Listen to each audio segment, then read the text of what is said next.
community who served others through his service in World War II and elsewhere. He just marked a big birthday. He's now 100 years old. KGW's Pat Doors met him through his special reports, Those Who Serve. When you attend the birthday party of a 100-year-old who can dance a little jig, it's a good day. And Bob Rogers' birthday was a very good day. It gave his fellow residents in Northeast Portland at Parkview Christian Retirement Community a chance to gather for some cake and to say thank you. Rogers grew up in Butte, Montana, and joined the Air Force in 1941. He was just in time for World War II, and even has a historic paper nearby to prove it. Rogers served as a maintenance operator and flight engineer in bombers and saw places like Iwo Jima and Okinawa. When they fly the bombers and planes, when they finish the conversation, they say, Roger, over and out. And the first time I heard that, I thought, my God, what have I done now? I said, what do you mean, Roger? Roger, over and out, over and out. His sense of humor has served him well over the years, but he's not kidding when he says he loved the military. But the military was a wonderful place for people to be. For one thing, the government was very careful about spending money for food, right? No. They bought the best food there was. You couldn't find better food.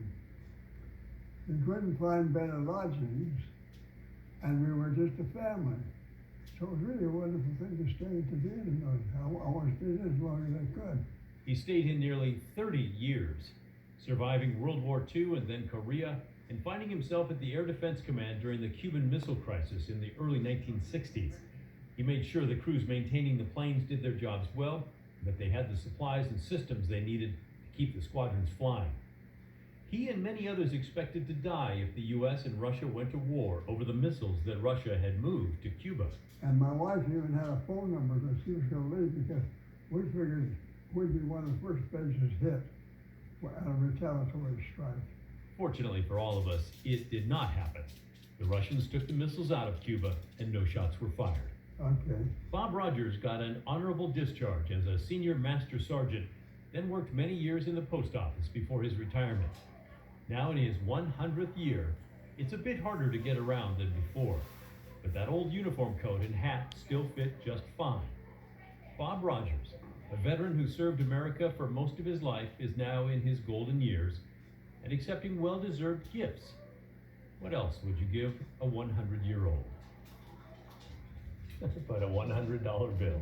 He was a lot of fun. I asked him what his secret was for living a long life. He said it begins when you're in the military. Keep your head down and follow orders. Served him well, didn't it? Good work, Pat. Well, happy birthday to Bob Rogers. Thank you. Can't wait for more from you, Pat. If you want to highlight some